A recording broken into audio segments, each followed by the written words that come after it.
오늘 차승민 선생님, 대마왕 차승민 선생님의 죽은 교사의 사회 출판 기념회 사회를 맡게 된 교사 김용만이라고 합니다. 반갑습니다. 우리 주인공님을 어떻게 여러분들께 소개해드려야 될지 제가 한 달간 정도 고민을 했는데요. 결론은 그냥 담백하게 하자고 결정했습니다. 올해 교직 경력 27년 차인 중견 교사시고 가는 곳마다 학생들의 뇌를 흔들어 놓으시고 기초 기본 교육을 강조하시며 몸소 실천하고 계시는 대마왕 차승민 선생님을 소개합니다. 네, 반갑습니다.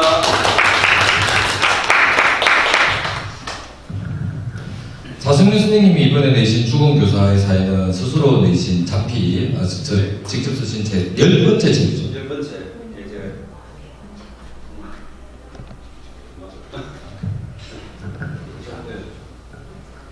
제가 10번째 책이고요. 좀 누르셔야 돼요. 꺼져 있네. 네.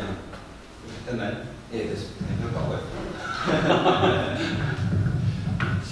제가 10번째고요. 제가 영화책으로 처음 시작했습니다. 영화 수업으로 시작해서 영화를 보면 아예 20마음이 보인다 부터 해서 선생님 사용설명서, 학생 사용설명서, 아예 마음을 읽는 영화 수업, 12살 나이 첫 사춘기, 그리고 제가 쓰고도 다 기억 못하겠네요. 그래서 3년 전에 대마왕 차세들과 귀염둥이들이라고 하는 교육 에세이를 쓰고 나서 이번에 3년 만에 죽은 교사의 사회를 쓰게 됐습니다. 네. 아마 오늘 오신 분들은 대부분 이 책을 읽어보셨거나 아니면 서평이라도 보고 있을 것 같은데 3년의 시간이 걸린 책이었습니다. 네. 예, 기존에 썼었던 책과 이번 책을 쓰면서 있어서 마음가짐이 어떻게 좀 달랐는지가 좀 궁금합니다. 처음에는 제가 영화 수업을 오래 했잖아요. 그래서 제가 거의 한 20년 동안 한 2,500편 정도의 영화 보고 그리고 250편 정도의 수업도 하고요. 그리고 이제 영화 감상평 한 1000편 넘게 썼는데 영화를 통해서 저희 삶을 돌아보는 에세이로 시작했어요. 그래서 이제 그런 에세이로 가볍게 시작을 했죠. 안 써지더라고요. 이게. 안 써졌던 이유가 제가 이전 학교는 이제 행복학교에 근무를 했거든요.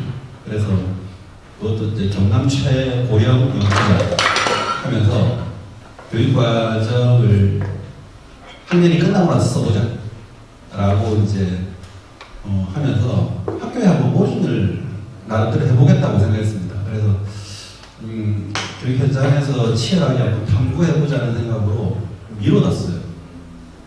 그리고는 다 아시다시피 이제 작년에 정말 슬픈 일이 벌어졌잖아요.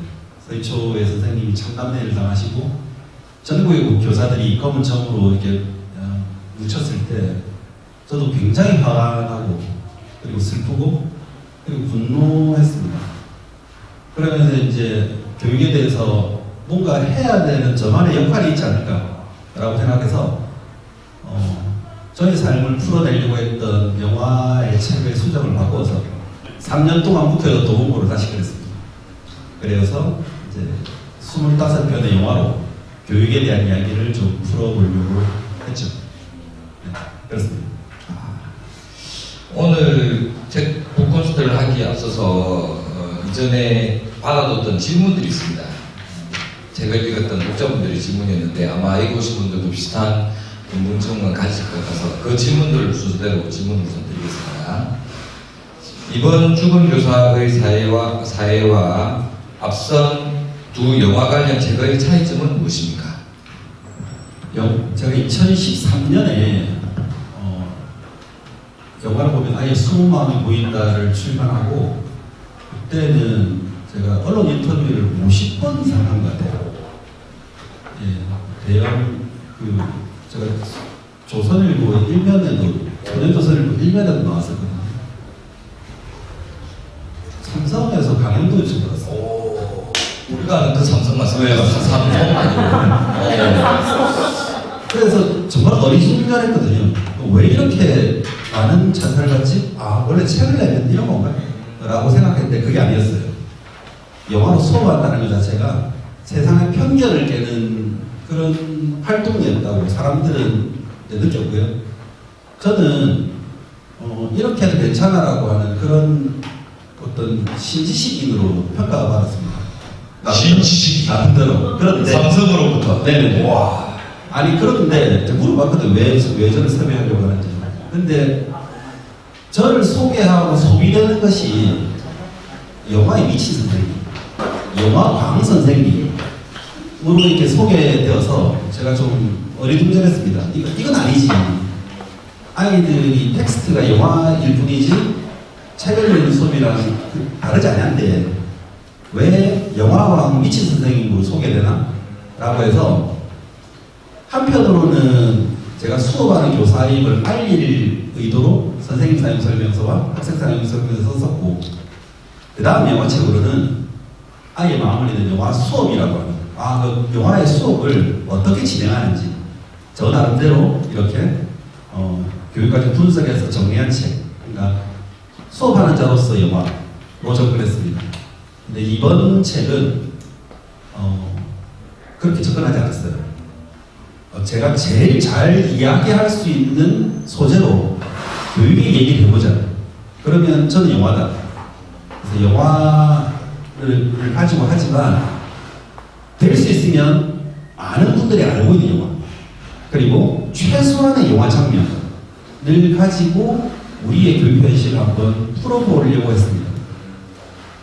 그리고 보통 책을 쓰면 그 독자 타겟팅을 하거든요. 그래서 이제 교사가 책을 쓰면 이 주 독자층이 교사인지 학부모인지 학생인지를 타겟팅을 합니다. 그리고 그 부독자로서 다시 교사인지 학부모인지를 타겟팅합니다. 될 수 있으면 많은 분들이 읽었으면 하는 것이 모든 저자의 바람이지만 저는 이번에 좀 반대로 생각했어요. 이건 교사를 위한 책이다. 교사가 읽어야 될 책이다. 그것도 적어도 10년 이상의 된 교사들이 교육의 단맛과 쓴맛과 아픈 맛과 그런 것을 아는 교사들이 읽었으면 좋겠다라고 하는 마음으로 썼습니다. 네. 제가 개인적으로 해석하기에는 이 책은 부자가 되기 위해서 쓴 책이 아니다. 네. 선배 교사로서 그 책임을 좀 하고 싶었다로 들리는데 맞습니까? 맞습니다. 그렇죠. 책 쓴 저자는 욕망이 있어요. 많은 사람들이 읽었으면 좋겠고 그리고 인사도 많이 받았으면 좋겠어요. 그러나 저는 10권의 책을 내면서 뭐 풍족하진 않지만 충분히 많은 인정도 받았고 저의 자아 실현에 그리고 저의 교육 철학에 그리고 저의 교육 생각에 동의해 주시는 많은 분들을 만나서 그것에서는 부족함이 없었습니다. 근데 이제 사회자님 물어주신 거 책무가 지금 이 땅에 선생님으로 살아가는 것이 그렇게 쉽고 녹록한 일이 아니라는 사실. 그러나 지금의 학교 환경은 아이들을 활발하게 뛰어놀고 선생님과 수업하는 그 모습은 너무나 평화롭게 보이지만 그 이면에 감추어진 선생님들의 아픔과 고통에 대해서 선배교사인 제가 그리고 그렇게 많은 사람들로부터 보호받았던 제가 눈 감는다면 그건 저희 책무가 아니라고 생각이 저만 했어요. 예. 그래서 그걸 옮기고 싶었습니다. 대신에 그 감정이 너무 침잠하지 않도록 제가 화나고 분노하고 슬퍼하는 것이 글밥에 녹아서 흘러내리지 않도록 쓰려고 했거든요. 네, 그것이 제가 할 수 있는 유일한 길이었습니다. 제가 보통 때 알던 차승민 쌤은 포장을 좀 많이 하시기 때문에 이 말씀에도 제가 약간 포장하지 않았을까라고 의심을 했는데 이 말씀이 진실인 것이 저희들이 오늘 좀 일찍 만나서 얘기를 좀 나눴거든요. 그러니까 차승민 쌤께서 오늘 여기 올 때까지 240건이 넘는 책들을 지인들에게 보냈다고 하시더라고요. 다 무료로. 그러니까 그것만 들어도 이 말씀이 진실이구나라는 생각이 듭니다. 사실 이건 돈이 좀 있습니다. 저는 사실 얘기한 건 아니에요. 종합소득에 신고했어요. 네. 여유가 있으니까 그럴 수도 있는데 모든 사람이 여유 있다고 그러진 않거든요. 네, 저는 이 부분을 좀 높게 평가합니다. 바로 이번 질문하고 괜찮으십니까? 네, 부담 없이 하자고요. 네. 바로 이번 질문이 이어지는데 방금 말씀하신 거하고 연결되는 질문입니다. 교육과 관련 없이 보이는, 그러니까 주로 교사가 영화를 소개한다고 하면 평균일 수 있지만 대부분 선생님이 주인공인 영화가 아닐까, 학교 현장을 고발하는 영화가 아닐까라고 생각할 수 있는데, 이 책을 보면 교육과 관계없이 보이는 매트릭스라든지 아니면 타짜가 소개되어 있거든요. 그러니까 이런 부분은 어떻게 독자로서 이해할 수 있을지가 좀 궁금합니다. 그건 이제 제가 두 가지 이유가 있는데요. 처음에 이것이 교육 에세이로 진행되었기 때문에 사실 잘려나간 부분이 10곡지가 넘어요. 네. 그래서 이제 저의 삶을 드러내는 에세이를 쓰고 싶어서 썼던 그 많은 곡지를 다 날렸습니다. 대신에 적어도 영화 얘기를 하고 교육에 대한 얘기를 하면서, 그래 자승민 너는 어떤 사람인데 과연 이런 얘기를 하느냐, 그거는 밝혀놓고 시작해야 저자인 저나 읽으시는 독자나 같은 링에 오르라서 얘기한다고 생각했거든요. 그래서 첫 번째는 저를 제가 교사로 살면서 어떤 구렁텅이까지 빠졌는지를 밝히기 위해서 그 두 편의 영화를 넣었고요. 두 번째는 가르치고 배운다는 것이, 우리가 교사들은 교육학을 배우고 교육과정을 이수하면서 아름답고 좋은 얘기들과 논리적인 얘기들로 점철되어 있습니다.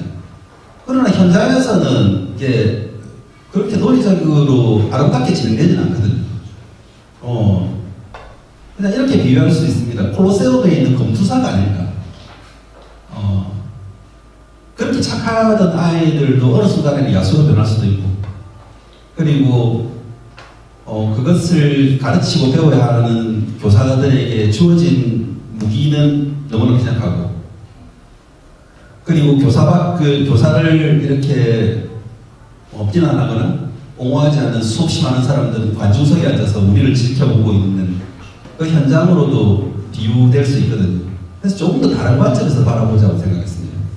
그래서 저를 드러내기 위해서 타짜와 매트리스를 썼었고, 가르침과 배움에 대한 내용들을 조금 더 한번 뒤집어서 한번 생각해보자 라는 생각에서 매트리스를 넣었습니다.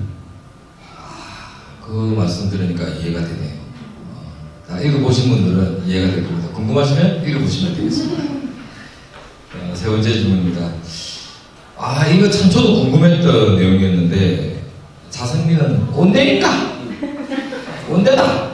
왜냐하면 자선생님이 평소 하시는 말씀이나 글을 보면 미래의 교육이나 이런 것을 찬양하는 건 거의 없어요.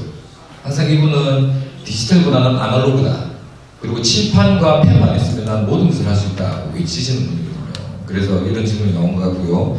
좀 자세히 질문하자면, 기초교육원이 보수적인 가르침들에 대해서 계속 강조하시는 이유가 있으신가 궁금합니다. 저희 교사 삶 전체를 이렇게 관조해 보면, 영화 수업을 했던 2000년대 초반, 90년대 후반은 지금보다 훨씬 더 학교가 막혀 있다고 생각했어요. 왜? 초등학교인데 중간고사, 기말고사를 쳐야 했었고, 지금보다 훨씬 더 권위적이고, 훨씬 더 조금 학교뿐만 아니라 우리 사회 전체가 좀 더 폭력적이었다고 생각하거든요. 그런데 젊은 선생이고, 젊은 남선생이고, 에너지가 넘치는 선생이니까 아이들하고 뒹굴고 노는 것 자체가 아이들의 입장에서 봤을 때 그냥 좋은 선생님이에요. 축구 교사에 나오는 키딩 선생님처럼. 그래서 토요일 학교 오는 날 수업 안 하고 영화 보고 영화 수업하는 게 아이들은 그 자체가 훨씬 더 흥미로웠고 즐거웠거든요. 그래서 아마 그때는 누군가가 저를 보면서 좀 더 진보적인 교사라고 생각했을 겁니다. 그러고 난 다음에 시간이 20년 정도 흘렸습니다. 과연 우리의 학교의 모습은 과거처럼 권위적이고, 혹은 폭력적이며, 혹은 구타와 혹은 폭언이 일상화되어 있는 학교가 전혀 아니거든요. 그 기준은 저는 교무실이라고 봐요. 아이들이 교무실에 들어올 때 거리낌이 없습니다. 교장선생님 방에 아무데나 못 들어가서 교장선생님하고 놀고 나오는 애들이 많거든요. 그렇다면 많은 학교는, 많은 교사들은 친절해져 있는데 뭔가 밸런스가 안 맞는 거예요. 우리가 민주에 가치에 대해서 우리는 지키려고 투쟁했습니다. 그러나 대한민국은 민주국가에서 공화국가라고 하는 민주공화국이라고 되어 있는데 민주의 가치보다 어떻게 보면 지금의 공화의 가치가 좀 더 드러나지 않는 것이 아닌가. 그걸 주장하기 힘든 것이 아닌가. 라고 해서 저는 규칙을 지키고 기초와 기본을 해야 된다라고 하는 오히려 한쪽이 강성하고 반대쪽이 이렇게 좀 부족하다면 지금 아이들이 필요한 건 예전처럼 억압된 환경 속에서 움츠러든 아이들이 아니라면 그 활발하게 표현하는 것을 좀 더 조절하고 자제해야 되는 기초와 기본이라고 하는 우리 교육 과정에 명시된 반드시 해야 되고 공교육이 존재해야 되는 이유를 실천해야 된다고 당연한 이야기를 당연하게 하고 있다고 생각합니다. 기초와 기본은 아주 기초적이고 기본적인 개념이지만 이것을 논리적으로 설명하기가 쉬운 게 아니거든요. 제가 차승윤 쌤의 글이나 생각 중에 이 질문을 좀 하고 싶은데 차승윤 쌤은 대망 선생님은 수업 시간에 잘 앉아 있고 공부 열심히 하고 이런 아이들에게 기초 기본이 잘 되어 있다고 평하지 않았어요. 이분이 제시한 기초 기본 생활 태도는 정말 의외의 것이었거든요. 혹시 그것을 설명해 주실 수 있습니까? 그러니까 우리가 이제 사회 정사학습이라고 부르는 비춰보면 자기를 괜찮은 사람으로 인식하는 거야. 기본이라고 하는 것이 우리가 태도와 인성의 영역이라고 본다면 자기를 괜찮은 사람으로 인식하는 거야. 그 다음에 자기를 관리할 수 있는 거야. 그리고 자기를 조절할 수 있는 거야. 그리고 친구들과 타인과 관계할 수 있는 거야. 또는 책임감 있게 의사결정을 할 수 있는 거야.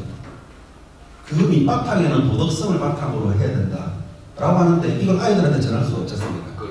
그러면 이제 아이들이 알아들 수 있는 용어로 변경해야 합니다. 학교에 오면 인사를 하자. 선생님하고 인사하자. 선생님 좋은 하루 보내세요. 선생님도 좋은 친구한테도 좋은 하루 보내세요. 잠깐만요. 적으세요. 네. 적으세요. 인사. 네. 두 번째는 관계 속에서 많은 일이 벌어지면 고마운 일과 미안한 일이 벌어질 때 고마운 것을 고맙다고 좀 얘기 좀 하자. 미안하다고 지금 얘기를 해라. 고맙다, 미안하다. 이 말을 꼭 하도록 하자. 이 두 개가 되고 나면 비로소 공부라는 것이 해보고 싶을 것이다. 그래서 공부를 잘하려면 뭘 해야 되냐? 종치면 자리에 좀 앉아라. 많은 것을 원하지 않는다. 학부모님들이 가장 오해하시는 것 중에서 종치면 자리에 앉아야 되는 그 당연한 것이 힘들다라고 하는 교사들의 얘기를 이해할 수가 없어요. 그 다음 마지막으로 책상과 사물함 정리 좀 하자. 그래서 저희 반에는 단체 카톡이 있는데 참혹한 사진이라고 하는 카테고리가 매일 올라갑니다. 오늘은 누가 정리하지 않았을까?